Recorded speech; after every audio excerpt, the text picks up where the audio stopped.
The woman kneeling on the marble tile of the Ferraro estate was 61 years old. Small, silver hair pinned low at the back of her neck, with hands cracked and thickened from a lifetime of working dough before sunrise. Around her lay a ruined breakfast, bread and shattered china scattered across the tile. Standing over her in heels was Sloane Whitmore, 28, blonde, beautiful the way expensive things are beautiful, and her voice didn't rise at all when she said it. "Pick it up, every piece, with your hands, not the towel." A young housemaid stepped forward from the doorway, and Sloane didn't even turn her head. "Touch her, and you're finished in this city." So the old woman lowered herself to the floor and began picking up the pieces one by one, saying nothing. She'd been in that house 7 days. She'd been called useless, made to stand for hours holding a tray while guests laughed, and she hadn't once raised her voice. Then a car door shut outside, and Sloane's face changed in an instant, softening into something warm and bridal, because Emmett Ferraro wasn't due back from Chicago for another week. He came through the door without a word to anyone. 34 years old, dark hair cut short, a man who ran half the shipping on the Boston waterfront and had never in his life needed to shout to be obeyed. He didn't look at his fiancée. He didn't look at the maid. He was looking at something small and dull, lying in the mess on the floor, and then he looked at the woman on her knees. In that house, men had lost everything for far less than what Sloane Whitmore had done in 7 days, and she still had no idea who was kneeling in front of her. If you believe that how a person treats someone who can do nothing for them is the truest thing you'll ever learn about them, hit that like button and share this with someone who needs to hear it today. Subscribe to the channel so you don't miss the stories we tell here. And now let's go back to where all of this began, 7 days earlier. In a narrow alley in Boston's North End, while the rest of the city was still asleep, the kitchen behind the bakery was already glowing with light. Rosalie Ferraro stood beside a wooden table, worn into a shallow hollow at the center. By all the years people had leaned their hands against it, both of her palms buried deep in a mound of white dough, pushing it away, folding it back, turning it a quarter turn, then pushing again. She did it without looking. Those hands had memorized the rhythm a very long time ago, so completely that she could knead while thinking about things that had nothing at all to do with bread or pastry. Beneath her palms, the dough slowly warmed and softened, changing from something loose and scattered into a single, supple mass. And she knew the exact moment when she had to stop. She divided it into equal portions, without weighing or measuring, judging only with her eyes before setting each piece on the tray. She counted aloud, very softly, barely moving her lips, a habit left over from the years when she'd worked the night shift for someone else, back when miscounting even one loaf meant money taken from her wages. When she finished counting, she reached for the shelf above her and brought down a small tin tool with a wooden handle polished dark by the sweat of her hand. She pressed it firmly into the surface of every piece of dough, once for each, never needing to adjust it. The stamp had worn away along several edges, and the lettering appeared only faintly now, but she'd never replaced it with a new one. They sold them at the supply store on the main street, made of stainless steel, crisp and sharp, and inexpensive enough. She never bought one. When the last tray was finished, she covered it with a damp cloth, pushed it into the warm corner beside the oven, then straightened with one hand braced against the small of her back. She stood that way for a while, watching the old oven begin to heat, listening to it tick and crackle like an aging animal turning over in its sleep. The bell above the front door rang, and she knew who it was before she even looked up. Otis Grady came in with his hat in his hands, his glasses fogged by the change in temperature, and he stopped at the kitchen threshold, just as he had on more mornings than either of them could count, never daring to step all the way inside because he was afraid of carrying street dust into the place where the bread was made. "He told me to remind you," he said. "Dinner tonight, 7 o'clock. Rosalie brushed her hands against her apron and kept brushing them, even though they were already clean. "This old woman hasn't lost her mind yet," she replied. "He's sent me 3 messages already." The corner of Otis's mouth lifted slightly. "Then let me drive you. I'll come by this afternoon, around 6 o'clock. "No need, Mrs. Rosalie." "I said there's no need, Otis." She turned back toward the oven, opened the door, then closed it again. An action with no purpose, except to give herself something to do. "I can still walk. I go from here to my house every day, and I haven't gotten lost once." Otis didn't argue. He'd learned long ago that arguing with this woman only wasted both their time. Still, he remained there a little longer, turning the hat slowly in his hands, and at last he spoke again, his voice lower now. "He wants you to meet her. He wants it very much. I know. He's never wanted you to meet anyone before." Rosalie's hands went still. She looked through the small window toward the back courtyard, where the sky was still dark and only the street lamp cast its pale glow against the brick wall across the way. "Yes," she said. "That's what I thought too." After Otis left, she went back and finished her work. The first batch came out of the oven just as the darkness outside began to soften into gray, and she arranged the loaves on the racks in the same order she always had, the crusty ones on top and the softer ones below, not for any particular reason, but because that was how she'd done it for 40 years.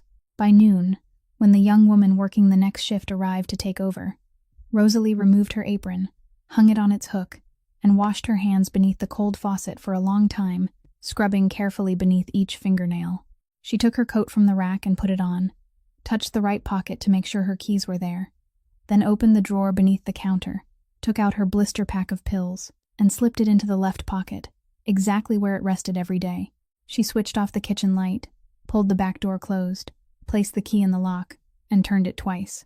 Then she began walking toward the familiar slopes of the old neighborhood, slowly, with both hands tucked into her coat pockets, a small elderly woman moving among a crowd that couldn't be bothered to glance back at her, and not one person who passed her that morning could have guessed that the name painted on the sign above that little bakery was the same name that made half the people at this city's harbor lower their voices whenever they spoke.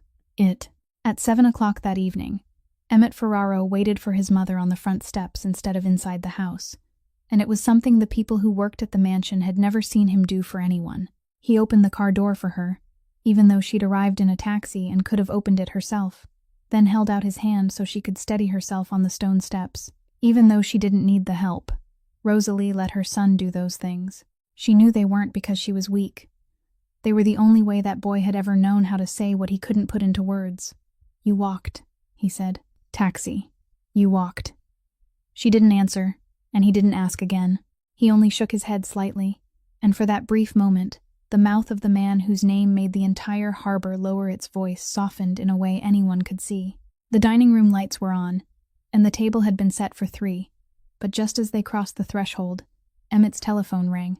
It was Sloane, her voice full of apologies through the speaker, explaining that an urgent leak at her art gallery had required her immediate attention, forcing her to miss the dinner. "Please tell your mother how deeply sorry I am," she said softly. "I've been waiting for months to finally meet her." Rosalie and her son ate alone in the quiet dining room. Over the meal, Emmett spoke warmly of his fiancée, mentioning how eager Sloane was to meet Rosalie, and passingly noting that she had recently been looking at street-front commercial properties in the North End for her gallery. Rosalie listened silently, taking note of every word.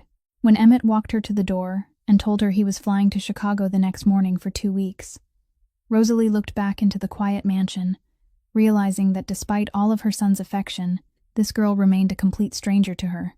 But it hadn't begun with that dinner. It had begun one morning several weeks earlier, when Rosalie opened the bakery and stepped on an envelope lying on the floor, right against the edge of the door, where the narrow gap ran between the wooden panel and the threshold. There was no stamp, no address, not a single word written on the outside.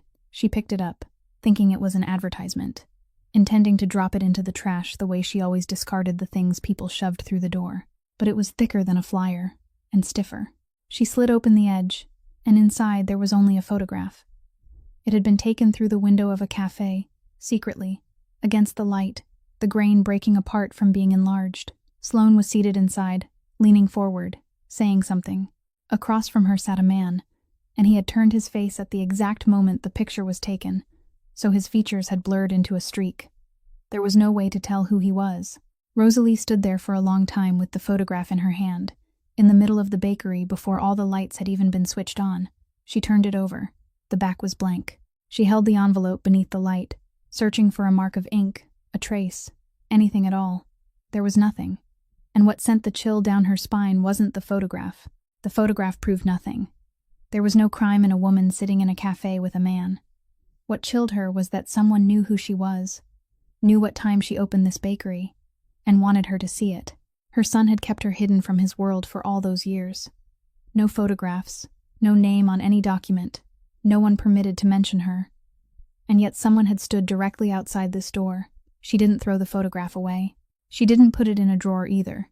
She took it to Emmett that same afternoon, laid it on the desk in his study, then sat down and said nothing until he picked it up. He studied the photograph for quite a while. His expression didn't change. He asked only one question: "Who gave this to you?" And when she said she didn't know, he nodded once and pressed the bell to call someone in. The man who entered was Corbin Vance, who had stood beside Emmett since the days when Emmett had owned nothing except a name. Emmett slid the photograph across the desk. He gave no detailed instructions. He only said, "Be thorough," and Corbin picked it up, glanced at it, then slipped it into the inside pocket of his coat. Then 2 weeks passed, and Rosalie waited. She waited while kneading dough, waited while arranging bread on the racks, waited through the evenings when she sat alone in the rooms above the bakery, and the answer came during that very dinner, after the dishes were cleared and only mother and son remained in the dining room with 2 cups of coffee slowly growing cold.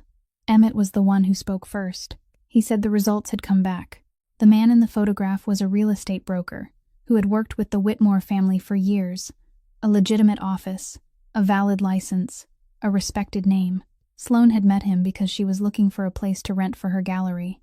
Everything could be verified. Everything matched. Everything was clean. He spoke in the even voice of a man, reporting that a matter had been settled.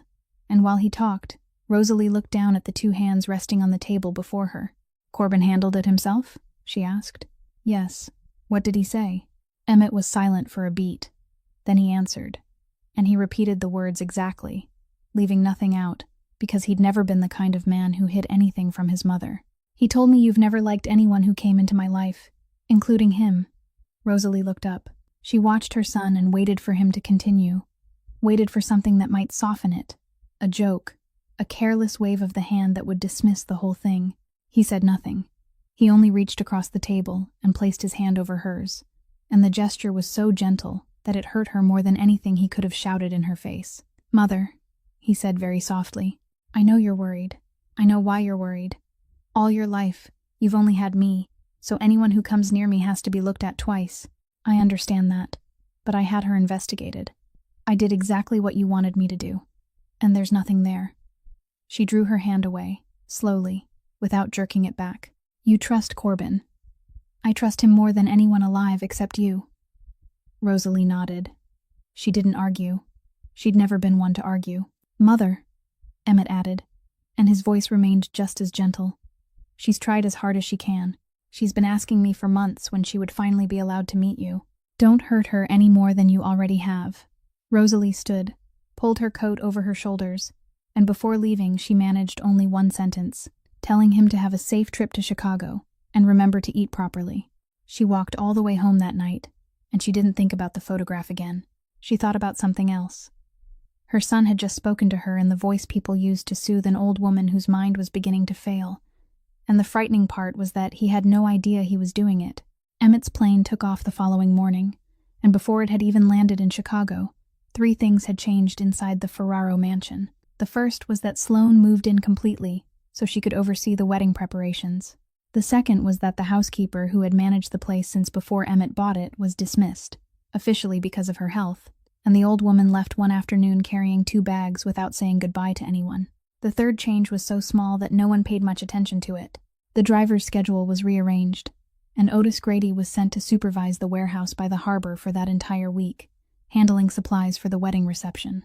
Rosalie learned all 3 things on the same evening, when Otis stopped by the bakery and sat down on the stool in the kitchen, the one he always used whenever he had something to say and didn't know how to begin.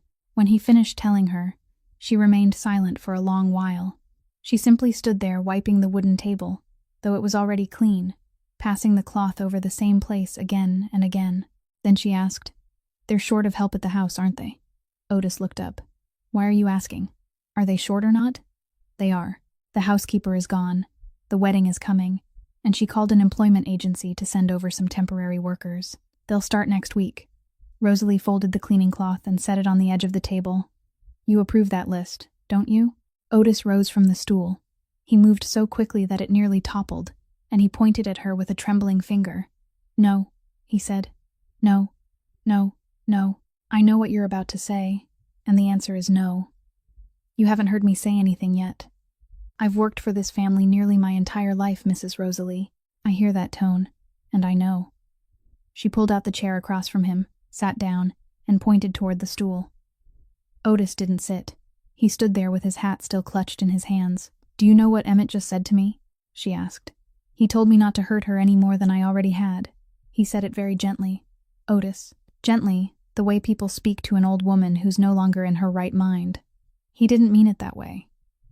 Whether he meant it or not makes no difference. The door is closed now. I could say 100 more things, and all he'd hear would be a mother jealous of her future daughter-in-law. Otis sighed, and this time he sat down because his legs were tired. Then leave it alone. He had her investigated. She's clean. You believe that piece of paper? I believe Corbin does thorough work. Rosalie nodded slowly. She looked down at her hands. Otis, she said, you've lived long enough to know this. Tell me, when does a person's true nature reveal itself? He didn't answer. Not when they're standing before someone stronger than they are, she continued. Anyone can smile for someone more powerful. Anyone can say yes, sir, and no, ma'am. People show their true face in front of someone who can do nothing for them.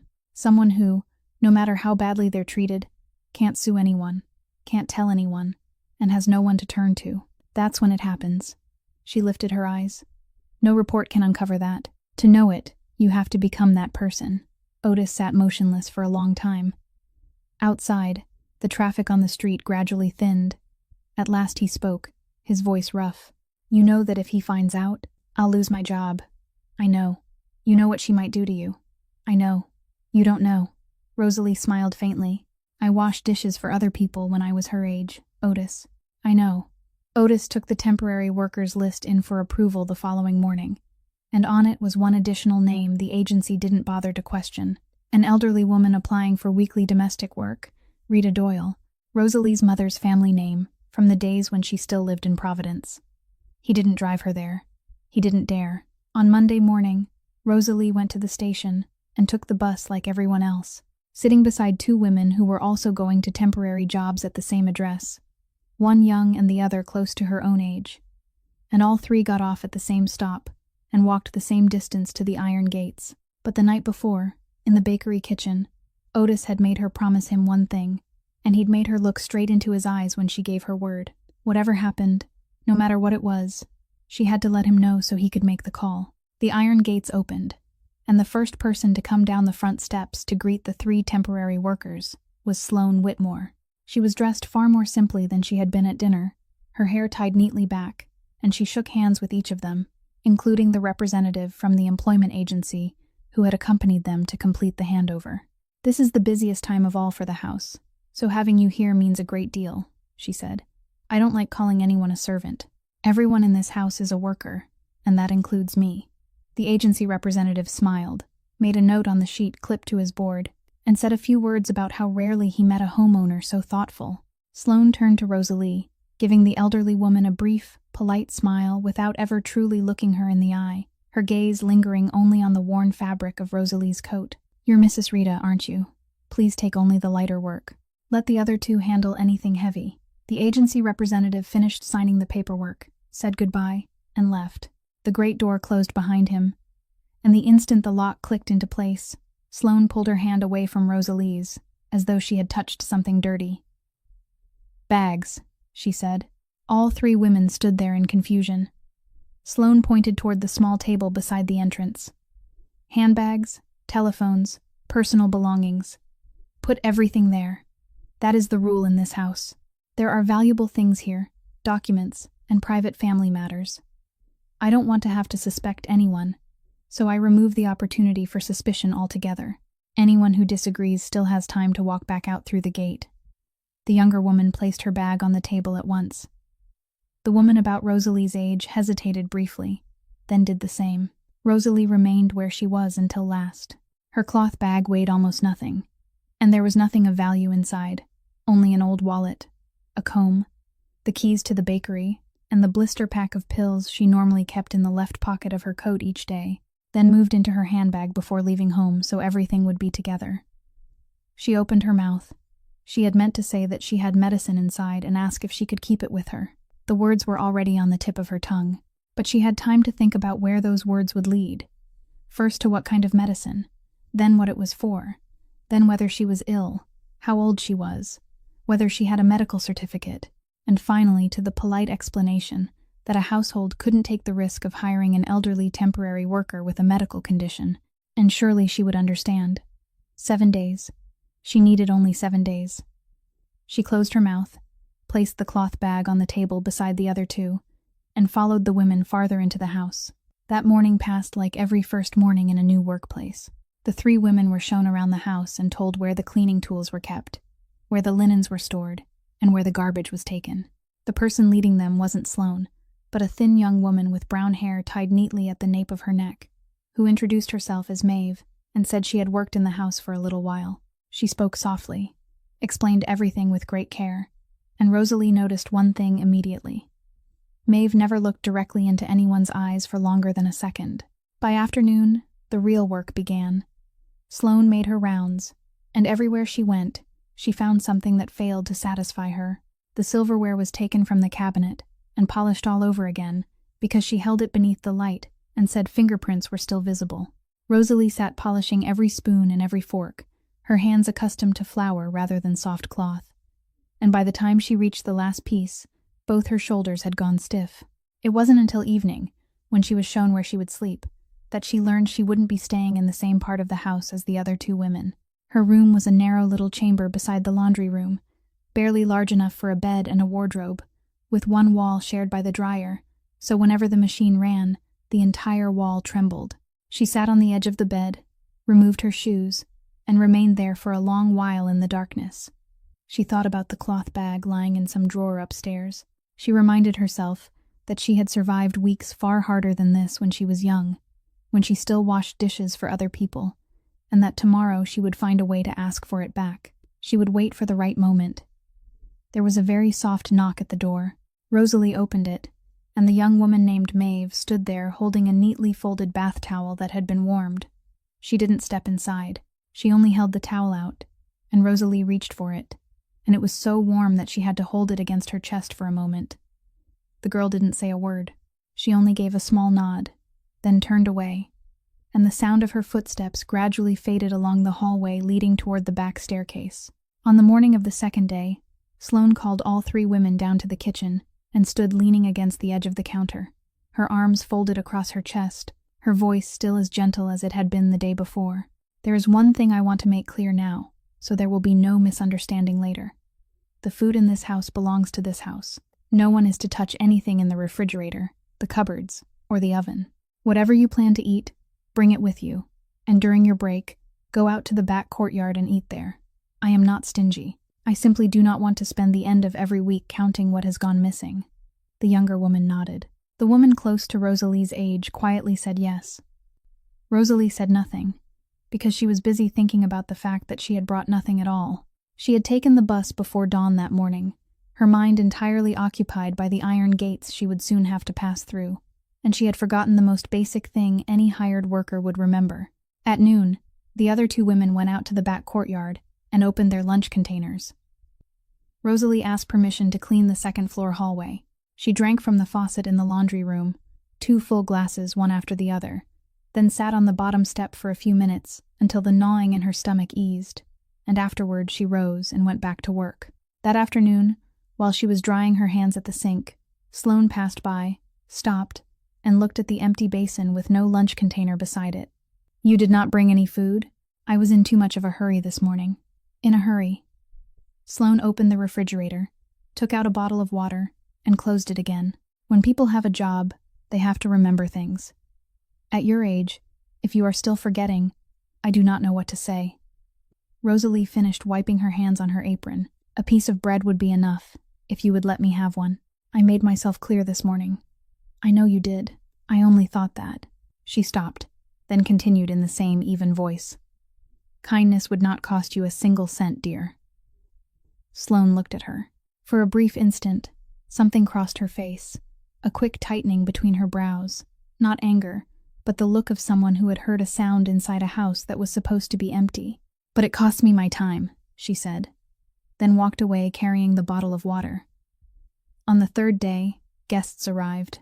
Sloane invited several friends to lunch on the terrace, and the table was arranged in a patch of sunlight, covered with a white cloth, with crystal glasses lined in rows. Rosalie was assigned to carry a tray and stand beside the table. She was not to set it down and leave, but to remain there holding it, so that anyone who wanted something could take it. She stood that way while the conversation moved from wedding dresses to churches, then to some acquaintance who had recently divorced.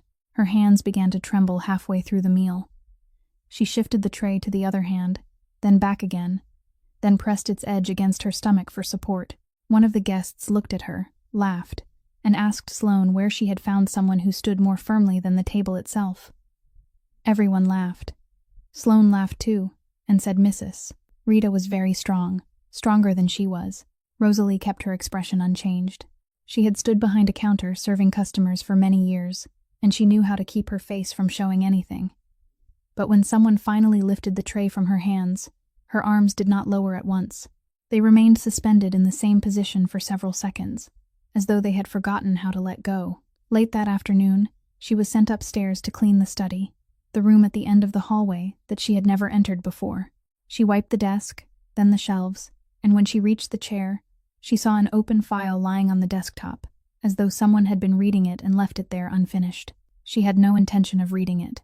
She only glanced down as she drew the cloth across the surface. The top page was a map, a neighborhood printed in fine lines, its small blocks shaded in different sections, and in the upper corner were several words in bold type. North End. Rosalie's hand stopped. She bent closer, and at that exact moment, the sound of heels echoed in the hallway. They were coming toward the study door. She closed the file, pushed it back into precisely the same position, not allowing it to shift even slightly, then stepped away and began wiping the bookshelf on her right. The door opened.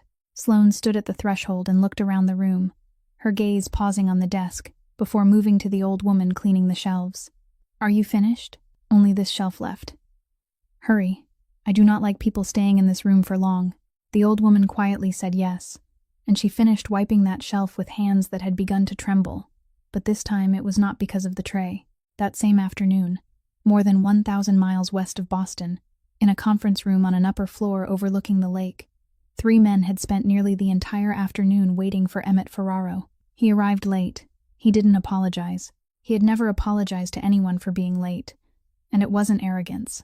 It was a habit someone had taught him very early in life, that the person made to wait was the one in the weaker position, and that if he kept arriving on time, people would eventually forget who stood where.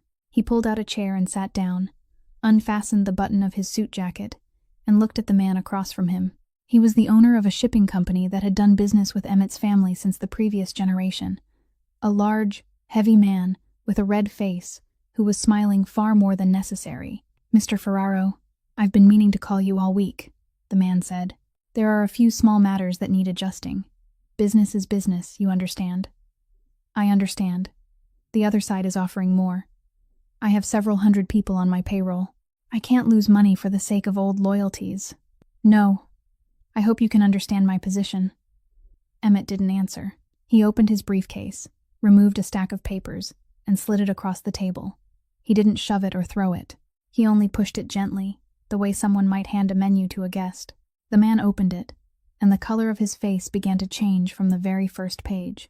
It was a complete record of every route his company had operated that year, which ports received the shipments, who guaranteed them, who signed the customs clearances, which payments were overdue, and which were still pending. It wasn't his own copy. It was the copy that only the people sitting on the other side of that table could have obtained. "Go ahead and sell the contract to them," Emmett said. "I won't stop you. There is only one thing I want to tell you now, so you won't be surprised later." He tapped one finger lightly against the papers. "Beginning Monday morning, I am withdrawing my guarantee from your company. I am not forbidding anyone from accepting your cargo. I am simply removing my name." The man looked up. The smile was still on his face, but it had become something that no longer belonged there. "What does that mean?" "It means that beginning Monday, you will sign your documents in your own name. You will borrow from the bank in your own name. You will request dock schedules in your own name." Emmett fastened his jacket again. "You have been in this business a long time. You can calculate for yourself how many places will still deal with you between now and the end of the month." No one in the room said anything. The large man sat staring down at the papers, both hands resting against the edge of the table, his fingers gripping one another. He understood now. The frightening thing wasn't being beaten. It wasn't being threatened. The frightening thing was that a man could destroy the work of an entire lifetime without raising his voice even once. And after that man finished speaking, he simply stood, gave a courteous nod of farewell, and walked out. That evening at the hotel, Emmett removed his jacket, sat on the edge of the bed, and picked up his telephone. He sent his mother a message. Only one question, asking whether she had eaten dinner. He left the telephone on the bedside table, went to shower, and when he came out, the screen was still dark. He sent another message later that night. Still nothing. He frowned, because his mother was slow to answer messages, but she had never failed to answer at all. He called Otis.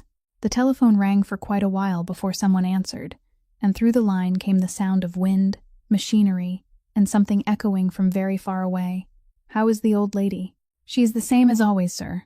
I sent her messages, but she hasn't answered." Otis fell silent for the space of a single beat. Only one beat. She said her telephone was broken. She sent it out to be repaired a few days ago. She doesn't like using a new one.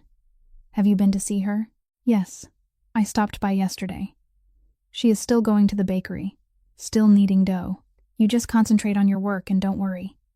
Emmett ended the call and sat motionless for a long time in the dark hotel room. He had known Otis since the days when the man used to drive him to school. He had no reason not to trust him.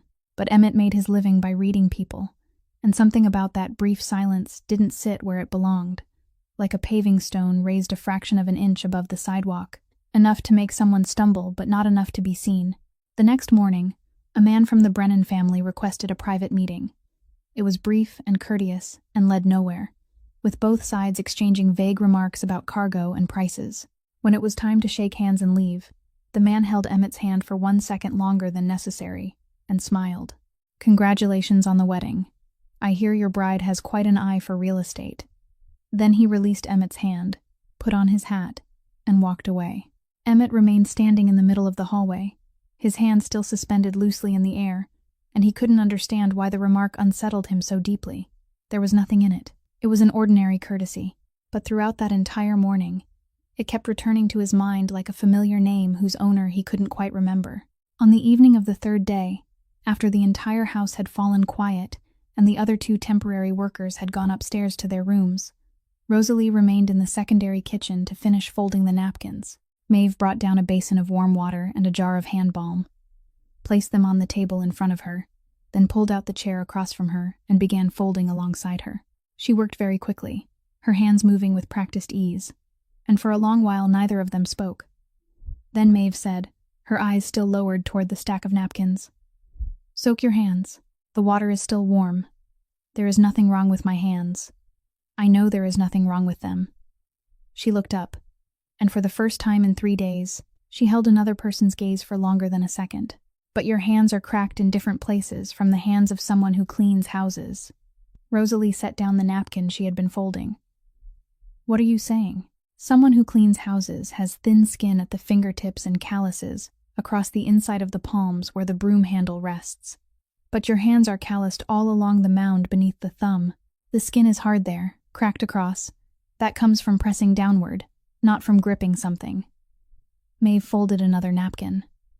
"My grandmother used to bake at a shop down the street. Her hands looked exactly like yours." Rosalie sat motionless. She had prepared herself for many possibilities before walking through those iron gates.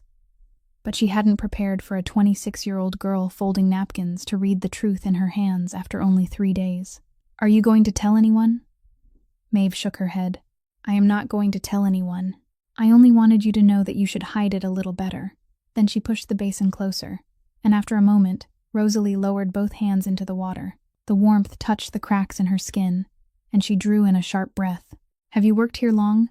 "No, only a little while." "What did you do before this?" Maeve's folding slowed slightly. "I was in school." "Studying what?" "Nursing." The old woman looked up. "Then why did you stop?" "My mother died." She said it in the same voice someone might use to answer a question about a train schedule. And she offered nothing more, and Rosalie had lived long enough to know that when someone answered that way, it was best not to ask again. "Do you have anyone else?" "My younger sister, Nell. She is in her 2nd year, studying nursing too." Maeve smiled faintly, and for a second, the smile lit her face before disappearing. She is much better than I ever was. I am slow at everything, but she can look at something once and understand it. How far had you gone before you left? My final year. I only had 1 term left.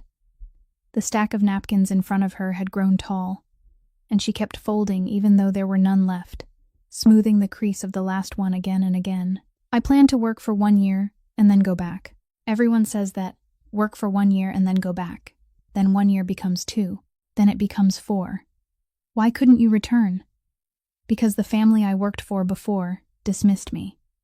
Rosalie lifted her hands from the basin. For what? A necklace went missing from the house, Maeve said. I had cleaned that room the day before. They didn't call the police. They simply dismissed me, with no paperwork and no letter of recommendation. She gave a tiny shrug. Later, I heard that the owner's daughter had taken it somewhere, and they found it. But no one called me to tell me that. And even if they had, it wouldn't have changed anything. You didn't defend yourself? I did. I stood there and told them I hadn't taken it. Maeve looked down at her hands. But you know, once people have already decided something in their minds, the more you speak, the guiltier you seem. After 3 sentences, I knew there was no point in saying anything else. I gathered my things and left. And after that, you stopped speaking. Maeve didn't answer at once. She stood, carried the basin to the sink, and poured out the water. And when she turned back, she spoke with her back still facing the old woman. I only think that in a place like this, the word of someone like me doesn't carry any weight at all. So it is better to finish the work, collect the wages, and go home. She slid the chair carefully beneath the table without making a sound. Sleep well. Tomorrow we'll start early again. Then she walked out, and Rosalie remained alone in the secondary kitchen, her hands still warm from the water, watching the girl's thin shadow disappear beyond the doorway. And she thought that she had come here for 7 days to learn the truth about one person. Yet what she had just discovered was the truth about someone entirely different. The afternoon of the 4th day was Nell's birthday, and Maeve couldn't get the day off. She planned to call her sister during her break, but the girl had a clinical shift at school and didn't answer.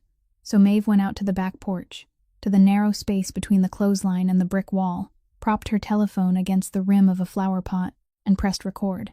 A crack ran diagonally across the screen from the upper corner, left there since the previous winter, and whenever she recorded anything, the image split into 2 halves that no longer lined up, but she hadn't had it repaired because the cost would have taken half a month's grocery money. She smoothed her hair, cleared her throat, then smiled into the camera. Happy birthday to my little sister. I'm sorry I can't come home again this year. I promise. She stopped. She had been about to say that she promised she would come home next year, but she had made that same promise the year before, so she hesitated. And in that brief silence a voice came through the screen door behind her. Sloane was walking through the kitchen with a telephone tucked between her shoulder and her ear, and the screen door was nothing more than a layer of mesh. No, Brent. Listen to me first. Maeve was about to stop the recording. Her hand had already lifted, but something in that voice made her freeze, because it wasn't the voice she had heard throughout the past 4 days. It was quicker, lower, and stripped of the softness Sloane usually wore on her face like a piece of jewelry. I told you not to send any more documents here. I am not the only person in this house. There was a pause, followed by the sound of heels crossing back and forth over the tile floor. The entire row. Not one building. The whole northern street front.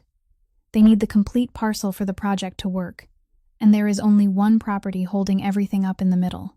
You already know which one. Another silence followed. Then came a laugh, short and dry. It has been signed. They signed the authorization, so stop worrying. All that remains is the notarization. Maeve stood motionless beside the flower pot, while her telephone continued recording, the tiny red light still glowing in the corner of the cracked screen, its camera pointed toward the brick wall. Before the wedding? Sloane said. Did you hear me clearly? Before, not after. Afterward, everything falls apart.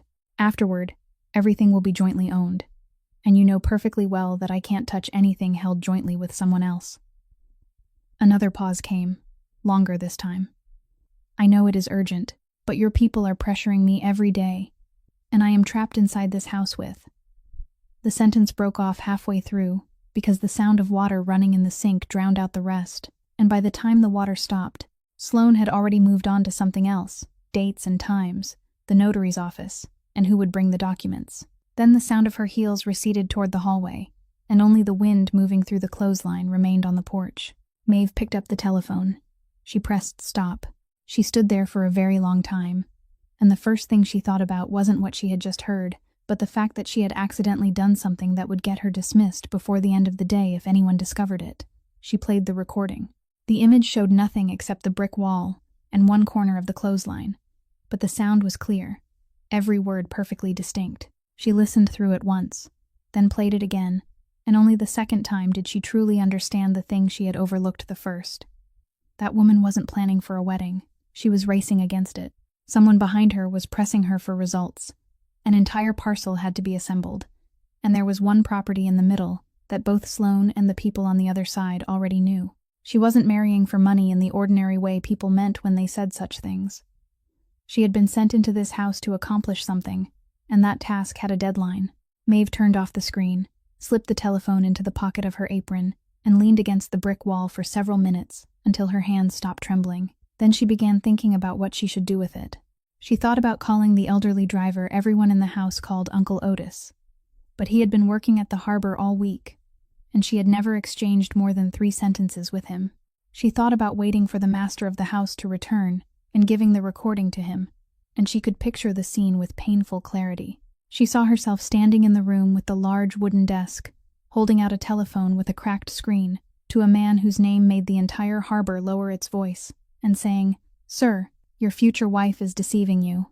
Then she imagined the question that would follow. Who was she? And the answer was one she had learned by heart long ago, so thoroughly that she no longer needed to think. She was a housemaid who had been dismissed from her last position because a necklace went missing, with no paperwork and no letter of recommendation, and in this world, the word of someone like her carried no weight at all. So she told no one. She went back into the kitchen, washed her hands, and finished the afternoon's work with the truth lying silent inside the pocket of her apron. On the morning of the 5th day, Rosalie took the little tin stamp from her coat pocket. She had carried it there since the first day, not because she intended to use it for anything, but because it had rested in that pocket for so many years, and inside this unfamiliar house, it was the only thing she still had that belonged entirely to her. She was wiping the long table in the dining room when she stopped, took it out, and rubbed the dust from the wooden handle with the corner of her apron. She did it for only a few seconds, but those few seconds were enough. "What is that?" Sloane was standing in the dining room doorway, and Rosalie hadn't heard her approach. The old woman closed her hand around the object. "It is nothing, ma'am. I asked what it is." Sloane walked over, held out her hand, and waited, and Rosalie understood that if she refused to give it to her, the matter would become something larger. She placed it in Sloane's palm. Sloane turned it over several times. A worn piece of tin, a wooden handle polished black by the sweat of a hand. The lines on the face of the stamp faded so badly that no letters could be read. "What is this?" "Only an old tool, ma'am." "Why did you bring your belongings into my house?" "It was in my coat pocket. I forgot to take it out." Sloane studied it a little longer, and perhaps things would have been different if it had been clean, gleaming, and expensive. But it was dull. It was old. It was the possession of a poor person, and her face took on the exact expression of someone who had discovered a stain on a tablecloth. "This house is not a place for other people's old things," she said. Then she turned, crossed to the corner of the room, and dropped it into the wastebasket beside the cabinet. The sound it made when it struck the bottom was dry and brief. "Finish wiping the table." Rosalie finished wiping the table. She cleaned the entire surface. Then the legs, then the chairs, and she did all of it with hands that remained steady, because she had learned how to keep them steady a very long time ago. It wasn't until late that night, after every light in the house had gone dark, that she returned to the dining room, knelt beside the wastebasket, and searched through it until her fingers touched the familiar wooden handle. She wiped it carefully against the hem of her dress, then returned it to her pocket. That same night, in the secondary kitchen, Sloane summoned Maeve downstairs. 2 things were waiting on the table: a typed statement and a thick brown envelope that hadn't been sealed. "Read it." Maeve picked up the paper. The words were neat and properly arranged. It was a statement from a household employee, confirming that she had personally witnessed Mrs. Rita Doyle taking something from the main bedroom, and that she was willing to repeat the accusation if questioned. At the bottom of the page was a blank line for a signature. "I didn't see her take anything. Sign it anyway." Maeve put the paper down. Sloane pushed the envelope across the table. Open it, she did, and she knew immediately how much was inside without counting, because it was the exact figure she had been staring at on Nell's tuition notice for the coming term for weeks, the number she had multiplied, divided, added, and subtracted in every possible way each night before she went to sleep. The number that made her calculate whether she could cover it by skipping 1 month's rent and asking for more time on the electric bill. I know you need it, Sloane said. I asked the agency about you. You have a younger sister in school, don't you? Maeve didn't answer. Sign the statement and take the money home. No one will ever know. That woman is only here temporarily. She will be gone at the end of the week, whether you sign or not. Sloane stood, pushed the chair back beneath the table, and said, I will come down for it tomorrow morning. Then she went upstairs. Maeve remained alone beneath the yellow light of the secondary kitchen, with the paper in front of her and the envelope in her hands. She sat there for a very long time. Sometimes she placed it down. Sometimes she picked it up again. She thought of her little sister sleeping in the rented room on the other side of the city, the girl who understood things at a glance, the girl who was far more capable than she had ever been, the girl who said during every telephone call that Maeve shouldn't send any more money because she would find a way. Maeve thought about how it would take only one signature, and an entire term would be paid, and she would no longer have to listen to the falsely cheerful voice her sister used when she insisted she would find a way. Then she thought of an evening not so long ago, when she had stood in another room before different people and said that she hadn't taken it, and not one person in that room had believed her. The kitchen light remained on until nearly dawn. When Sloane came downstairs early that morning, the paper was still lying exactly where it had been left. The line at the bottom remained blank, and the envelope rested neatly beside it, with not a single bill missing. Maeve had gone out to the back courtyard, while the sky was still dim, and was taking down the linens that had been left to dry the day before. On the morning of the 6th day, Rosalie felt unlike herself. Nothing hurt, but everything seemed a little heavier than usual.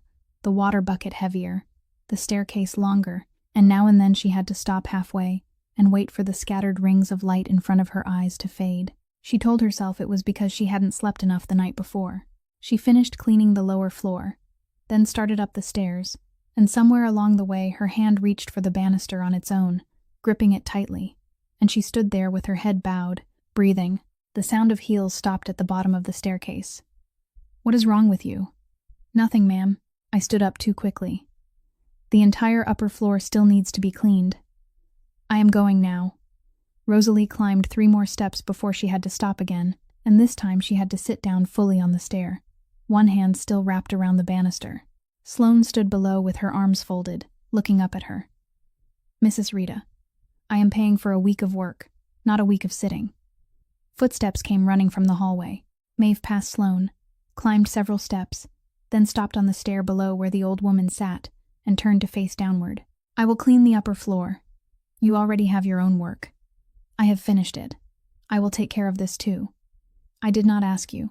Maeve didn't move. She remained there, blocking the staircase, thin, still holding a wet cloth in both hands, and she spoke again, her voice quiet but steady. She is unwell. Please let me do it. Sloane stared at her. Then she turned away, and Maeve thought it was over. But Sloane only walked into the study and returned carrying a thin file. She stood at the foot of the stairs and turned through the pages one by one. Sullivan, Maeve, previous employment in Back Bay, dismissed midway through the term. The reason recorded in the file is loss of the employer's property. She looked up. Would you like me to read the rest aloud? Maeve stood motionless. 1 telephone call, Sloane continued, her voice still as even as though she were reading from a menu, and the agency removes your name. Once they remove it, no one else in this city will hire you, because they all use the same list. You understand what I am saying, don't you? I understand. Then come down here. Maeve didn't descend. She remained exactly where she was in the middle of the staircase, with an old woman sitting behind her struggling to breathe, and in those 3 seconds she had enough time to calculate everything. The rent, the tuition, the shared list used across the entire city, even the little sister who always insisted she would find a way. She calculated all of it, and still she stayed where she was. I will clean the upper floor, she said. Sloane closed the file. She didn't shout. She only looked at the girl for a little longer, with the gaze of someone who had just written a name down inside her mind, then walked away. That afternoon, while Maeve was cleaning the windows on the porch, she heard a voice coming from the sitting room. She couldn't make out every word, only the tone, that quick, low voice she had heard once before through the screen door. The call was brief.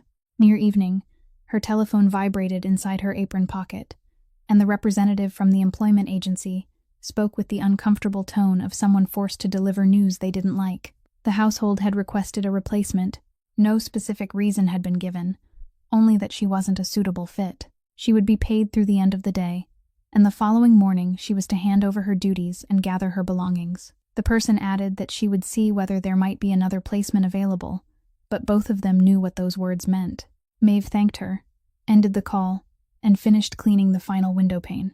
The household employees lived in the house itself, with their rooms and sleeping quarters in the rear wing, so she couldn't leave immediately. She still had one more night there, one final night, and in the morning she would return the keys, sign the ledger, and carry her 2 bags out through the gate. That evening she packed her room early, folded her clothes into the bags, and removed the small photograph taped to the wall. Then she went down to the lower corridor, stopped outside the narrow room beside the laundry, and knocked. Rosalie opened the door. She looked at the girl's face, then down at her hands, and she didn't need to ask before she knew. "They dismissed you." "Yes." Rosalie stepped aside and opened the door wider. "Come in." The room was barely large enough for a bed and a wardrobe, so Maeve sat on the edge of the bed while Rosalie took the only chair, her back turned toward the wall shared with the laundry room. The dryer had been silent for a long time, and in that stillness, their voices carried more clearly than they should have, so both women spoke softly. "Why did you do that?" Rosalie asked. "Do what?" "You know what you did. You stood in the middle of the staircase." Maeve looked down at the 2 hands resting in her lap. "I don't really know." "Yes, you do. People don't stand there for no reason. I only thought you were unwell.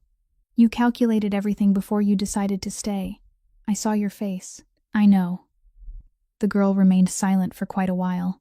Then she spoke without raising her voice at all, as though she were telling a story she had repeated inside her own mind many times, but had never spoken aloud to anyone. "Do you know why I left school? You said your mother died."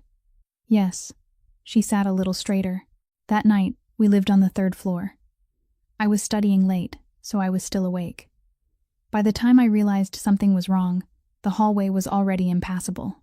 Nell's room was closer to mine, so I managed to pull her out to the fire escape and push her down the stairs. Then I went back." She stopped. "I couldn't get inside again. They held me back in the courtyard. My mother was at the other end of the hallway." Rosalie said nothing. She had lived long enough to know that in moments like this, comfort was the most useless thing in the world. "People told me I had done everything I could," Maeve continued. "Everyone said it. The doctors said it. The neighbors said it. Even Nell said it. But do you know something? I have heard those words so many times, and I still haven't believed them once." "Why not?" "Because I keep thinking about those first few minutes." She looked up, and her eyes were dry, but her voice began to break in the middle. "I was studying nursing. I had spent an entire year learning emergency care, breathing, what had to be done first, and what had to come afterward. I knew it all by heart, but that night I stood in the courtyard, looking up at the window on the 3rd floor, and I couldn't remember anything. My mind was empty. All I could do was stand there and tremble." Rosalie shifted slightly in the chair but said nothing. "I never went back to school after that. People said I left because of money, and I let them believe it because that was easier to explain. But the truth is, I was afraid." She wiped her cheek once with the back of her hand, quickly, then returned her hand to her lap. "I was afraid that I would finish school, and when someone truly needed me, I would only stand there trembling again. What is the point of learning, if at the most important moment, you are still the one who arrives too late?" The only sound in the room was the breathing of the 2 women. "For 4 years, I have gone from one household to another doing hired work. I clean floors, wash clothes, lower my head, and never argue with anyone. Even when they accused me of stealing, I only managed 3 sentences before I stopped." She gave a faint laugh, and it twisted painfully on her face. "I am used to it now. I am used to being someone whose voice means nothing. And yet this morning, you stood on that staircase." "Yes? Why?" Maeve was silent for a long time. Then she answered, and she spoke so quietly that it was almost as though she were speaking only to herself. "Because that time, I was already too late. I didn't want to stand there and watch it happen again. Rosalie sat motionless on the old chair in the room beside the laundry, and she couldn't find anything to say. She had walked through those iron gates to discover the true nature of one person, and she had found it, only it wasn't where she had expected. It was here, in this cramped little room, inside a girl who was about to be turned out of the house the following morning. A girl who had nothing left to lose, and still chose to lose more. Rosalie reached across and placed her hard, calloused hand over both of Maeve's hands, and she held them there. "Listen to me," she said. "That night, you weren't too late. You reached the courtyard with your sister in your arms, which means you arrived in time for one person." Maeve bowed her head, and this time, she didn't wipe the tears away. On Saturday morning, Otis Grady returned to the mansion for the first time that entire week. He had no intention of going farther inside. He only meant to stop by, collect the delivery papers left on the table in the entrance hall, sign the remaining bills of lading for the wedding reception, then return to the harbor. For 7 days, he had stood outside the warehouse by the docks, counting crates, keeping records, listening to the cranes. And every evening when he reached his own house, he sat on the edge of his bed, picked up his telephone, set it down, then picked it up again. He had made a promise. That old woman had forced him to look directly into her eyes and promised that he wouldn't interfere, wouldn't ask questions, wouldn't linger nearby, because if he appeared in the wrong place even once, everything would be ruined. So he had kept his word. The entrance door opened. He stepped inside and stopped where he stood. The hallway leading toward the dining room was paved with pale stone, and on that stone floor an old woman was kneeling, both knees pressed down, one hand braced against the ground, while the other pushed a rag forward and pulled it back. She was scrubbing with her hands instead of using a mop. Someone had ordered her to do it that way. Otis stood there, and he could hear the sound of his own breathing. From upstairs came the noise of people moving about, the tapping of heels across the wooden floor, and that sound reminded him that if he stepped forward now, if he helped her to her feet, if he called her by name, then those 7 days would have been for nothing, and he would be the one who destroyed the plan of the woman who had trusted him. He didn't go to her. He did something else. He took out his telephone, lowered it to the level of his waist, and took one photograph. Only one. No one's face appeared in the frame. There was no silver head, no bent back, nothing that could identify the house. There was only a stretch of stone floor, and one hand braced against it. The hand of an old woman, the fingers rough. An old scar running across the back of it, the same scar that had remained there for so many years, the mark an oven fire left on a person's skin when she reached inside too quickly. He went back outside, all the way to the gate, and turned on the old telephone he had kept in the glove compartment for longer than he could remember, the one he used only to call the men who loaded cargo. He sent the photograph from that number. He added no message. Then he sat behind the wheel with both hands resting on it, and remained there for a very long time. A man who had served that family for nearly his entire life, and had just broken the only promise he had ever made to the woman at the head of it. In Chicago, it was late morning. Emmett was seated at the head of a conference table with 7 people, and as usual, his telephone lay face down before him. It vibrated once. He turned it over, glanced at the screen, and meant to set it face down again. Then he didn't. He enlarged the photograph. Then he enlarged it once more. Someone to his left was halfway through a sentence about the dock schedule for the coming month, and the sentence continued moving through the room, passing his ears without entering his mind. He stared at the scar across the back of that hand, the scar he had seen every day throughout his entire childhood, seen when that hand rested against his forehead to check for fever, when it pushed trays of bread into the oven, when it held a spoon and tapped it lightly against the side of a pot. He knew that scar better than he knew his own face. He stood up. His chair fell backward, and the entire room went silent. The assistant seated near the door rose with him, asked whether something was wrong, then asked what should be done about the 2 meetings still scheduled for that afternoon. Emmett was already halfway down the hallway. "Cancel everything," he said without turning around. "Cancel the entire week.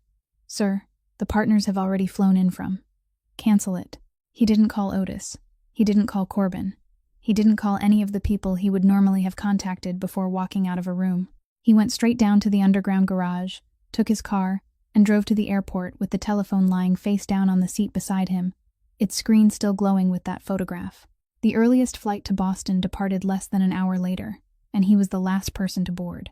Emmett Ferraro walked past his fiancée as though she were a chair left in the wrong place. He didn't say a word to her. He went straight into the middle of the kitchen, removed his coat, and laid it on the counter, then knelt on the tile floor beside his mother, and began picking things up. He gathered each broken piece of porcelain, placing them in his left palm with care.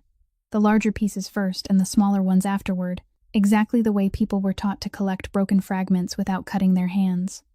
Rosalie sat motionless. She looked at the back of her son's bowed head beside her, reached out as though to stop him, then let her hand fall. "Leave it, son. Let me see your hands." "I'm all right.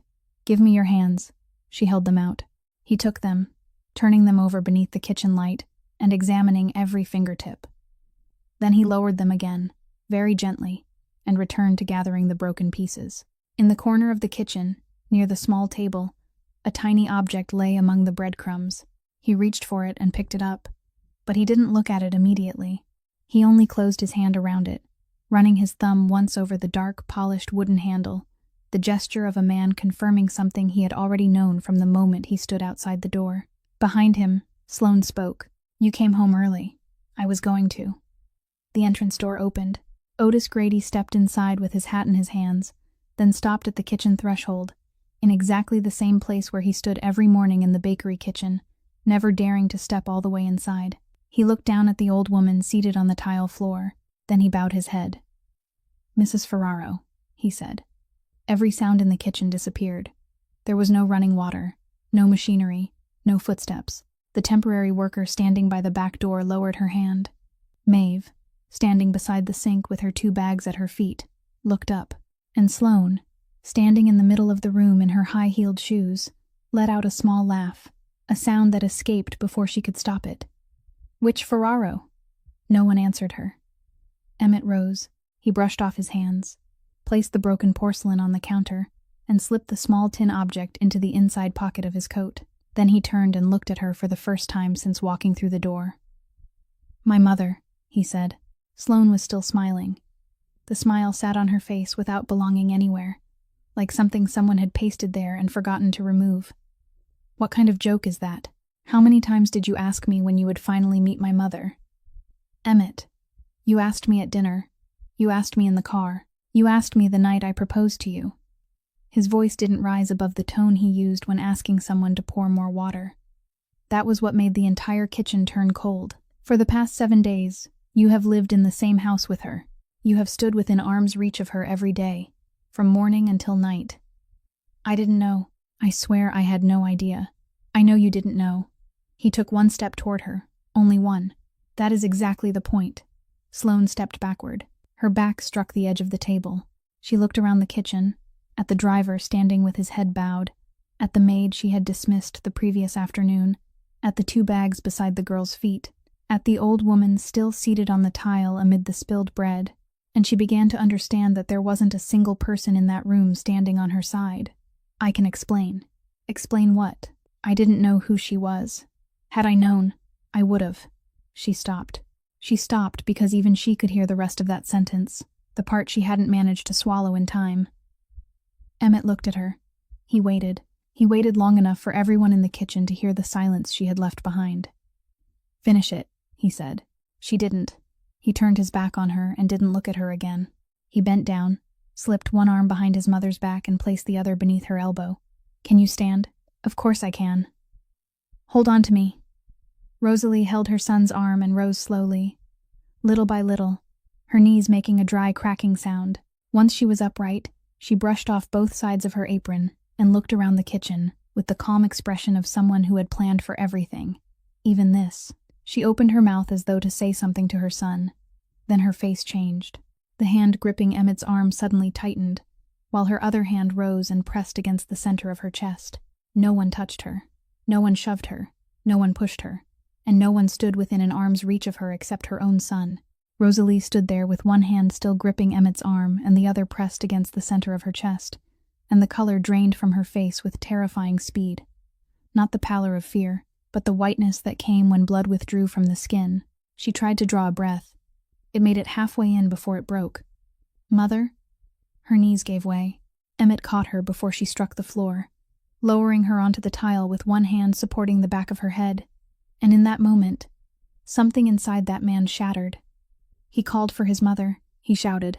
He shouted so loudly that the sound struck the kitchen cabinets and came crashing back, and the entire room froze, because no one had ever heard Emmett Ferraro raise his voice above a murmur. He shook her shoulders. He pressed a hand against her face. He called again, then again, and there was nothing, and he kept shaking her. The man whose name made half the harbor lower its voice, kneeling on the kitchen floor and trying to wake his mother the way a child shook an adult who wouldn't open her eyes. Don't shake her. Maeve was already there. She shoved her 2 bags aside with her knee, dropped down across from him, and said it again. Louder. Sir, don't shake her. Move aside and let me through. He didn't move. She reached out and pushed his shoulder, truly pushed him. Pushed a man no one in the entire city would have dared to touch. And he fell back slightly into a sitting position, and she took his place. She lowered her ear close to the old woman's mouth, her eyes following the line of her chest. She counted silently. There was nothing. She tilted Rosalie's chin back, checked again, and still found nothing. Call emergency services, she said. Someone call emergency services. No one moved. Call. Otis flinched, pulled out his telephone, and his hands shook so badly that he had to enter the number twice. In the middle of the room, Sloane remained exactly where she had been, both hands clutching her own elbows, her eyes wide, and she didn't take a single step. Maeve placed one hand over the other, positioned them at the center of the old woman's chest, locked her fingers together, straightened her elbows, and pressed down. She worked in rhythm. She counted aloud, because counting aloud kept the hands from losing their pace. That was what they had taught her in a training room a very long time ago. The room where plastic mannequins lay on the floor and an elderly instructor walked among them, clapping out the rhythm. Maeve had thought she'd forgotten everything. She hadn't.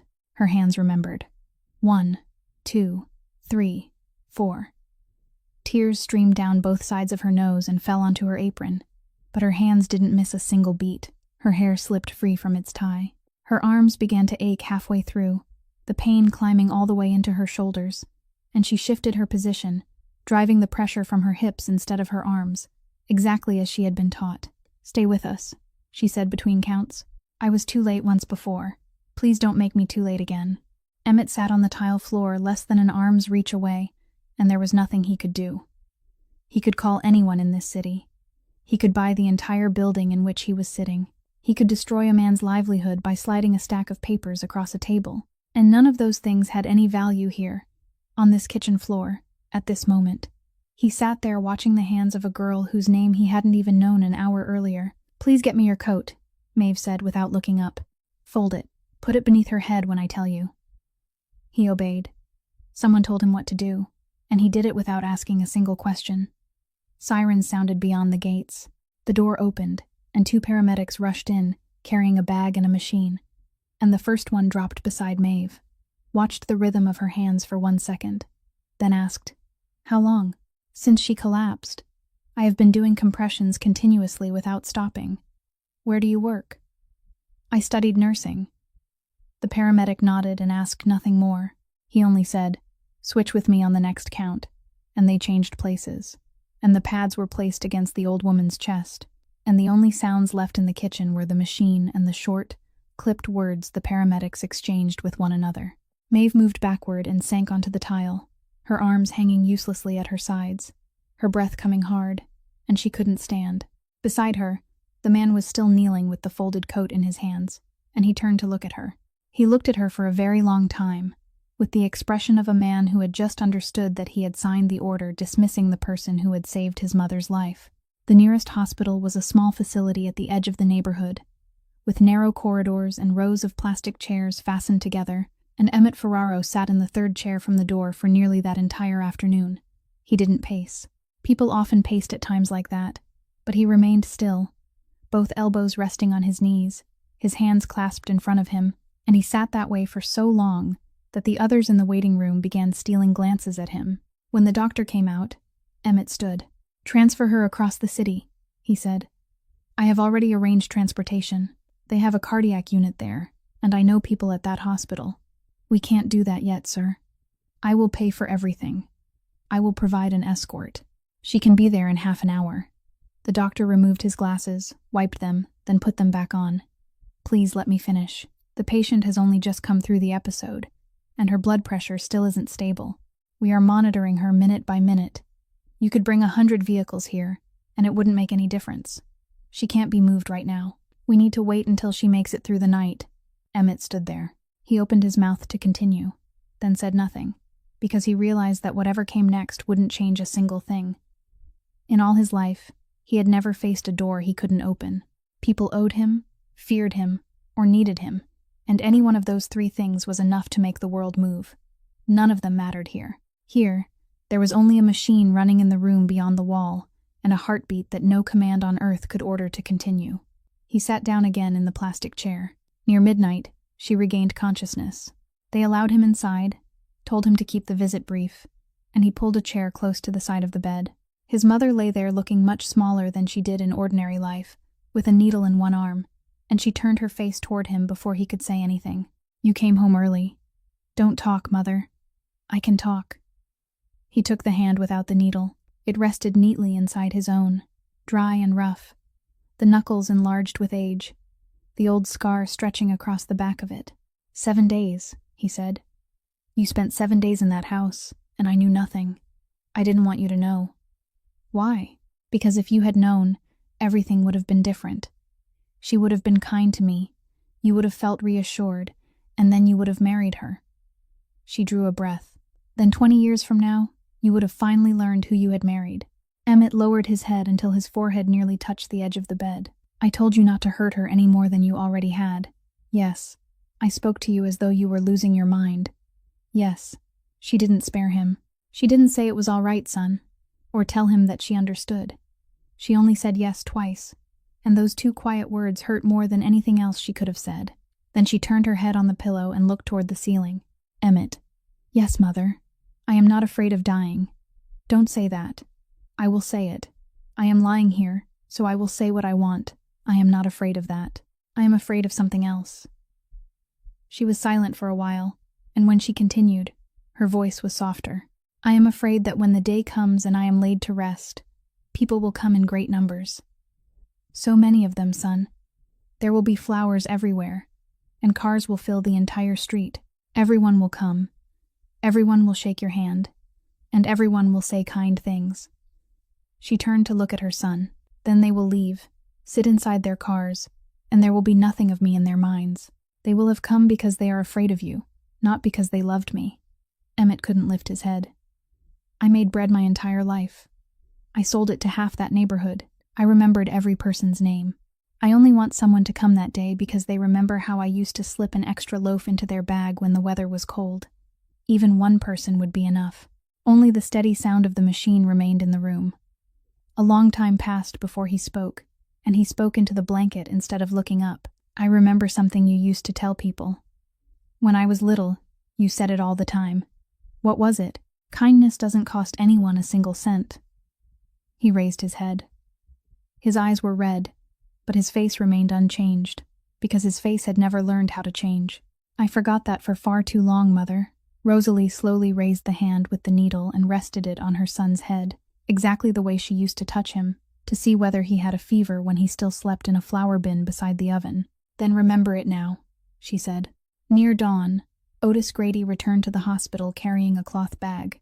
He had gone back to the mansion to collect the old woman's belongings, and he had found the bag in the bottom drawer of the table beside the entrance, lying there with the 2 bags belonging to the temporary workers, all 3 still untouched exactly as they had been on the day they were placed there.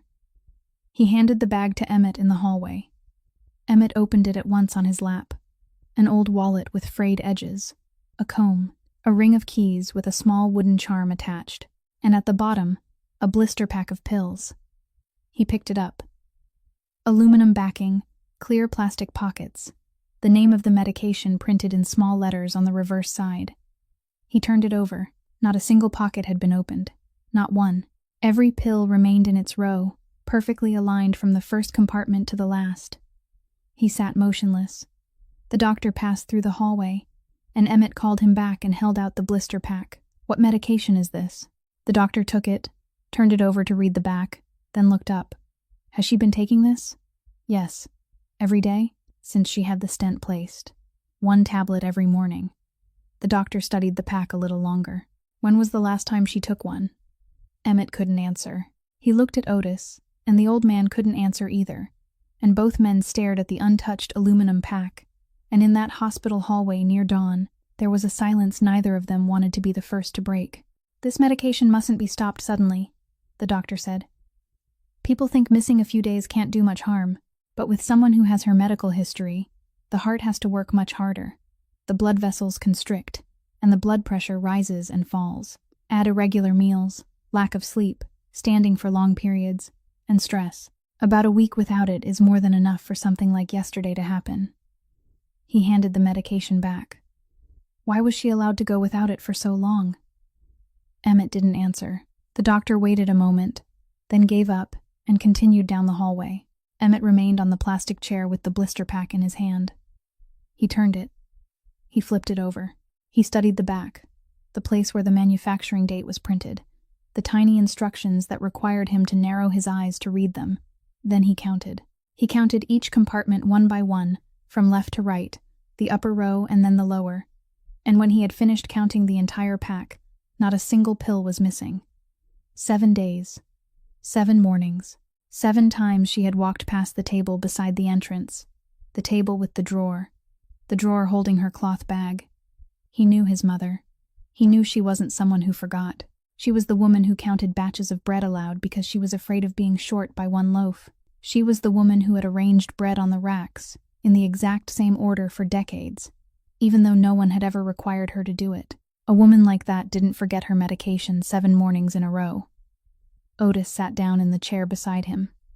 He looked at his hands. "Mr. Emmett, don't say anything. I told you not to speak." The old man fell silent. Emmett still held the blister pack. He sat that way for a very long time, his back straight, his shoulders perfectly still, while beyond the hallway window, the sky began to brighten behind the rows of low buildings. At the far end of the corridor, a nurse pushed a cart past, its wheels rattling over the tile. Someone coughed. An elevator bell sounded. Emmett raised the blister pack to eye level once more, then closed his hand around it, and he held it tightly in his palm until the plastic compartments pressed into his skin, and he didn't say another word until daylight had fully arrived. Maeve arrived at the hospital close to noon, still carrying both of her bags because she had left the house early that morning and had nowhere else to go. She asked at the front desk, was directed upstairs, and walked along the corridor until she saw the man sitting in a plastic chair beside the door to the room. She stopped several steps away from him. "Sir," he looked up, "I have something for you." She took the telephone from the pocket of her apron, which she still hadn't removed, and placed it on the chair beside him with the screen face down, the diagonal crack running across it. "There is a recording on there from the 4th day. I was making a birthday message for my sister. I didn't mean to record anything else, but it was captured. You should listen from somewhere around the middle." Then she stepped back. "I only came to bring it to you. I will leave now." She turned away. "Miss Sullivan." She stopped. "Sit down," he said. "I don't need anything, sir." "I know you don't need anything." He pointed toward the chair across from him. "Sit." She sat, placing both bags at her feet. He picked up the telephone, opened the recording, and listened to it once from beginning to end. The screen showed nothing but a brick wall and one corner of a clothesline. The sound was clear. He listened to that voice speaking about documents, the entire northern street front, the one property holding everything up in the middle, and the authorization the other side had already signed. He heard the words before the wedding, not after. Then he rewound the recording and listened a second time. His expression didn't change. When it ended, he made a call. The family lawyer arrived at the hospital less than an hour later, carrying a briefcase and a computer, and the 3 of them sat in the small waiting room at the end of the corridor, where there was a low table and several old magazines. The lawyer listened to the recording, wrote down several names, then opened his computer. "Brent," he said. "Harold Brent. Real estate broker. Office downtown. I found him. Are there any active files under that name? Let me check." He typed for a while, then stopped. "Yes." He turned the screen toward Emmett. "A transfer is awaiting notarization. The entire northern street front in the north end. The bakery's address is included. Who is listed as the seller?" "The old lady." Emmett said nothing. "There is also a power of attorney attached," the lawyer continued. enlarging one page, signed in her name. The date is from last week. Emmett studied the signature on the screen for a long time. Then he opened his wallet, removed an old sheet of paper folded into quarters, unfolded it, and laid it beside the computer. It was some document connected to the bakery that he had carried in his wallet for years, with his mother's signature at the bottom. The two signatures were 70 or 80% alike, but on the final stroke, where Rosalie always swept the pen upward and stopped abruptly because arthritis had made her hand ache for the past several years, the signature on the screen continued in one smooth, unbroken line. Forged, the lawyer said, and forged by someone who had access to a genuine sample of her signature. "What about the cameras in the house?" Emmett asked. "Pull everything from the past 7 days." The lawyer made a call, waited, then looked up, and this time, his expression was different. "There is nothing, sir. Every camera in the house was shut down beginning on the second day." "Who shut them down?" "The system log records the request. It came from Mrs. Whitmore, but the request required someone's approval before it could be carried out." He turned the screen again. "Mr. Vance approved it." No one spoke in that small waiting room. Maeve sat silently at the corner of the table with both hands resting in her lap, and she didn't understand everything that had just been said, but she understood the silence. "How many people have the authority to approve something like that?" Emmett asked. "3, sir. You, Mr. Vance, and Mr. Grady." He nodded once. He didn't strike the table, didn't stand, and didn't ask the question again. He only sat there, and anyone watching closely would have seen his jaw tighten once before releasing. "When is the notarization scheduled?" "Friday morning." The lawyer looked at the clock on the wall. "There are less than 2 days left." Emmett stood. He picked up the telephone with the cracked screen and turned to hand it back to the girl sitting at the corner of the table. "Yours," he said. "You can keep it, sir. They will need you to bring it in yourself, not me." She took it back, and she didn't immediately understand what he meant. He had already reached the door. "Miss Sullivan." She looked up. "Those 2 bags," he said. "Leave them here. You are not going anywhere this afternoon." The meeting was arranged for that afternoon at the refrigerated warehouse by the harbor, the place where Corbin Vance still went once a week to count the inventory. Emmett arrived first. He sat at the iron table in the small office at the front of the warehouse, where a fluorescent light buzzed overhead and a window looked out toward the docks, and 3 things lay on the table before him: a telephone, a stack of printed papers, and a small notebook already open, with a pen resting across the pages. Corbin came in, removed his coat, draped it over the back of the chair, and sat opposite him. "You came back early. I heard the old lady was taken to the hospital. Is she doing any better?" "Who told you?" "People in the house were talking." "Who in the house?" Corbin gave a brief laugh. "What kind of question is that?" Emmett didn't laugh with him. He reached over and played the recording. That voice filled the small room, speaking about documents, the entire northern street front, the one property holding everything up in the middle, the authorization the other side had already signed, and the need to finish everything before the wedding rather than afterward. The recording played to the end, then stopped, and in the silence that followed, the fluorescent light resumed its steady buzzing. Corbin sat motionless. He didn't shift or change his expression, but both of his hands had left the tabletop and were now resting in his lap. "I told you to investigate her," Emmett said. "I did investigate her. You came back to me with one word: clean. At the time, she was clean." "Then what is this?" He slid the printed papers across the table. He didn't shove them. He only pushed them gently, in the same way he always passed documents across a table. "The security system log from my house.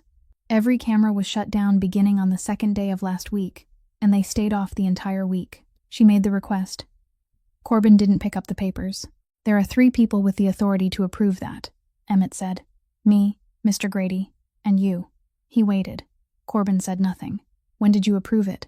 "I sign a dozen things every week, Emmett. She said the wedding was approaching, guests would be coming and going, and she didn't want to be recorded. It seemed reasonable, so I signed." "How long have you done this work?" "You know how long. I am asking you. 12 years. "Then explain something to me," Emmett said. "Why would a man with 12 years of experience think it was reasonable to blind every eye inside my house during the exact week I was away?" Corbin didn't answer. Emmett took out a second stack of papers, thinner than the first, and this time he didn't slide it across the table. He opened it in front of himself. This is a record of money moving into and out of 3 accounts you opened back when you were still working for my father. I am not going to read all of it. I only want to ask about a few entries." He turned a page. 3 payments during the past 6 months, transferred from a company registered to the Brennan family. Corbin looked down at the iron tabletop. "Go ahead." "I had debts," he said. "You had debts. You wouldn't understand." "No, I understand perfectly. I understand that you had debts." Emmett turned another page. "These payments, however, I don't understand quite as well." He rotated the paper and pointed to a line near the bottom, an old entry with fainter print than the others, because it had been copied from a paper ledger. "This payment goes back many years. You were the recipient. The money came from a Brennan family fund. The note is abbreviated, but someone recorded a case number." He read the notation aloud, slowly, one word at a time, the words referring to the handling of an inspection report at a harbor warehouse, warehouse number 4. The fluorescent light buzzed above them. Corbin looked up, and for the first time during the entire conversation, his face changed. "Emmett, warehouse number 4 wasn't mine," he said. "It didn't belong to my father either. So I find myself wondering what you were doing there." "Don't bring that into this." "Why not?" "Because it was years ago. Because it has nothing to do with what happened last week." "Yes," Emmett said. "You are right. It has nothing to do with last week." He picked up the pen, opened the small notebook, and copied down the case number, writing it with great care, then checking it once to make sure he hadn't mistaken a single digit. Afterward, he closed the notebook and slipped it into the inside pocket of his jacket. Corbin watched the movement, and he began speaking more quickly. "I had debts. I already told you. I couldn't pay them. They only asked me to sign 1 paper. I didn't do anything. I never touched the old lady. You know I would never." "Be quiet." Emmett stood. He fastened the button of his jacket and looked down at the man who had stood beside him for 12 years. The man who had sat in his kitchen. The man who had eaten bread made by his mother's hands. "Do you know what troubles me most?" he said. "It isn't those accounts. It is the fact that I once allowed you to stand beside my mother." The following morning, Sloane Whitmore came to Emmett's office at the harbor. No one had called her. No one had gone looking for her. She came on her own, walked through the door on her own, gave her name to the person sitting outside, and waited for nearly an hour in the hallway chair before he allowed her to enter. She wasn't wearing makeup. That was the first thing he noticed. "You heard it, didn't you?" she said. "Sit down." She sat. "I am not denying anything," she said. "Ask whatever you want. I will answer everything. The Brennan family sent you." "Yes, from the beginning. Before that auction even happened. They told me to attend. They told me which table to sit at." She spoke each sentence evenly, placing no emphasis anywhere. "My family has been bankrupt for a long time, Emmett. No one outside knows. That gallery was only a shell. There was nothing left inside. They approached my father first. Then they came to me. What did they need? The entire northern parcel. They had nearly assembled the whole thing, but one property in the middle was holding everything up. Its owner wouldn't sell, wouldn't negotiate, and wouldn't meet with anyone." She paused for a beat. "When they discovered who owned it, they told me there was another way." Emmett said nothing. "My job was to get you to sign the papers after the wedding. That was all." She looked up. "Then I ruined everything because there was one thing I hadn't accounted for." "What was that?" "I truly fell in love with you." He remained still. "You don't have to believe me, and I am not trying to use it for anything," she said. "But it happened, and once it did, I stopped sleeping. I wanted out. I told them I wanted out." "What did they say?" "They reminded me what my father had signed." She lowered her eyes. "I was afraid to tell you. Think about it. What was I supposed to say? That I had been sent here?" Emmett asked the next question very slowly. "The envelope beneath the bakery door." "That was me." He didn't move. "I hired someone to photograph me with Brent," she said. "I chose the angle so his face would be blurred. I slipped it beneath the door myself, early in the morning." She gave a faint laugh, twisted and brief. "I thought the old woman would see the photograph and bring it to you. You would become suspicious, and you would call everything off. It would be over. I wouldn't have to say anything. I wouldn't have to betray anyone, and it would still stop. Then I had someone investigate." "Yes, then you ordered an investigation, and the man you sent was already working for them." I only learned that after you told me everything had come back clean." She looked down at her hands. "That was when I understood I couldn't get out anymore." Then the old woman entered the house. Yes, her voice dropped much lower. A strange old woman who seemed to be everywhere, who stood too long in places where there was no reason to stand, who even went into the study. I thought they had sent someone to watch me. I thought every day that passed was another day she saw something more. She looked up, and her eyes were red. "I was afraid, Emmett. During those 7 days, I was so afraid that I wasn't myself anymore." Emmett allowed those words to remain between them for a long while. Then he spoke. "You were afraid." "Yes, you were afraid, so you took her bag. You were afraid, so you denied her food. You were afraid, so you made her stand holding a tray while your guests laughed at her." His voice didn't rise at all. "You were afraid, so you placed money in front of a desperate girl and asked her to accuse that old woman of stealing." Sloane didn't answer. "I am afraid too," he said. "I am afraid all the time. No one does the work I do without fear. But fear isn't permission to step on people who can't defend themselves against you." He stood, walked around the desk, and stopped in front of her with both hands in his pockets. He didn't touch her, and he said nothing more about her. "My lawyer will contact yours," he said. "Everything has already been filed. The forged signature, the false authorization, who paid whom. From this point forward, you will deal with the court, not with me." "You aren't going to do anything to me?" "I already have."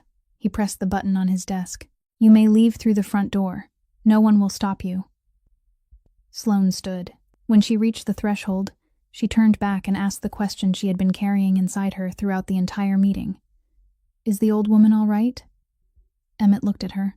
"That no longer has anything to do with you," he said. The case number copied into that little notebook remained in Emmett's coat pocket for 2 days. He gave it to the lawyer that afternoon, after everything connected to the notarization had been stopped, and it took the man nearly a full day to retrieve the archived file, because the old records from the city's occupational safety department were stored in a paper warehouse rather than on a computer. The file was thin, only a few pages. An inspection report for a warehouse by the harbor, warehouse number 4, with a list of the violations that had failed inspection and the signature of the inspector in the lower corner. A request to suspend operations, submitted but never processed. Then a final page, written in the emotionless language of official administration, stating that the inspector had died after falling down a staircase at a construction site 3 weeks later, that the death had been recorded as an accident, and that the request for suspension had been closed because the person who filed it was no longer alive. In the lower right corner of every page was the same handwritten signature, dark and firm, leaning slightly to the right. Emmett read the name. He read it 3 times. Then he placed the papers on the desk and sat motionless for a long time in the room, where every light had been turned off except the lamp on his desk. He could have left those papers exactly where they were. He could have put them in a drawer, locked it, and no one in the world would ever have known they existed. The man who had accepted money to make that matter disappear would soon be facing the law. The girl would never have any way to trace a case number buried in the city's paper archives.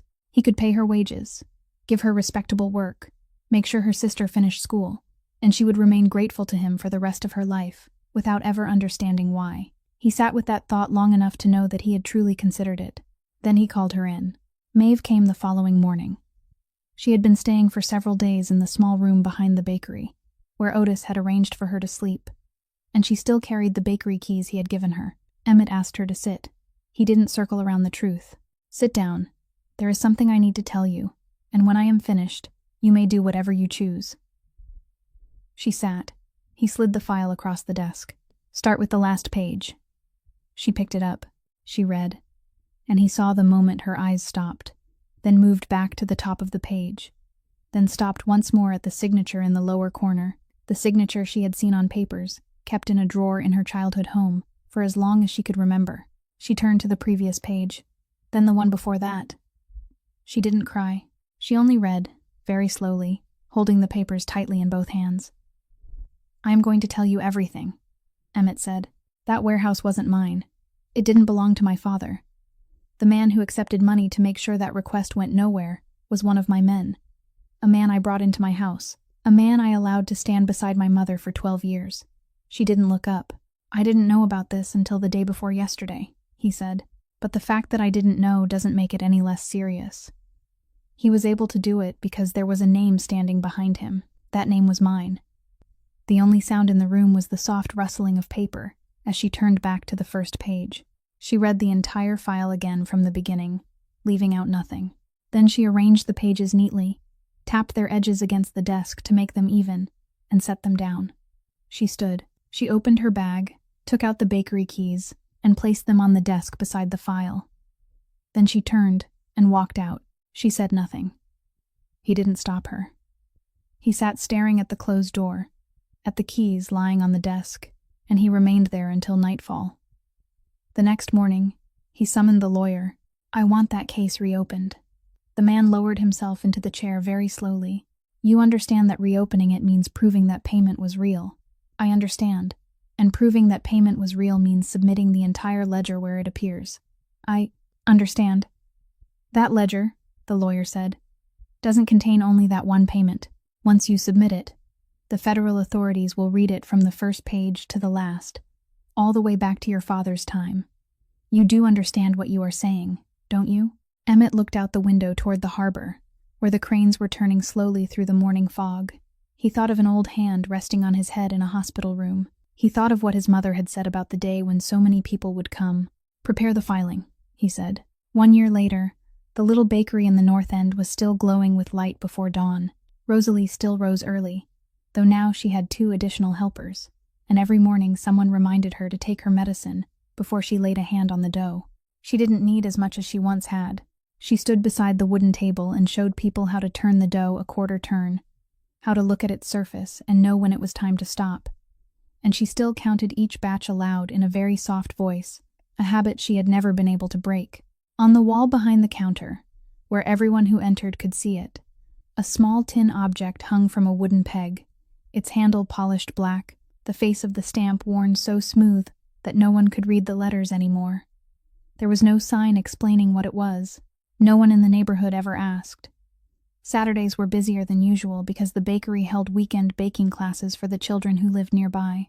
They came with their parents, each one wrapped in an apron twice the size of their body, standing on little stools so they could reach the table, while the entire kitchen filled with the scent of butter and waves of laughter every time one of them slapped both hands down on the dough and sent a cloud of flour into their own faces.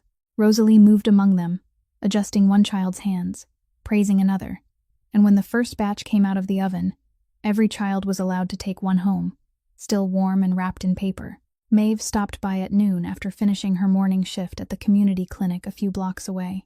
She was still wearing her white coat, her hair tied neatly back, and she entered through the rear door like someone who belonged there, washed her hands, then carried trays out front and helped for a while. She had completed her final term the previous year by attending classes at night, and now she worked full-time at the clinic. Nell had graduated and was completing her training at a hospital on the south side of the city, and the 2 sisters rented a small apartment together near the train station. Their father's case had been reopened. The old records had been removed from the city's paper archives, and it had taken nearly a year for the case to make its way through every required step. Emmett Ferraro no longer controlled the shipping business at the harbor. He had submitted everything that needed to be submitted, and he had lost exactly what he had known he would lose. That Saturday morning, he stood in line inside the bakery among the regular customers, with no car waiting for him, no one accompanying him, and a small bill in his hand as he waited his turn. When he reached the counter, Maeve was the one standing behind it. She asked what he wanted. He told her the name of the pastry. She wrapped it, handed it to him, and he accepted it with both hands, thanked her, then went to stand at the corner table beside the window and ate it like everyone else. They didn't say anything more to one another, but when he walked out, she looked up and watched him go. And he turned back and gave her a small nod.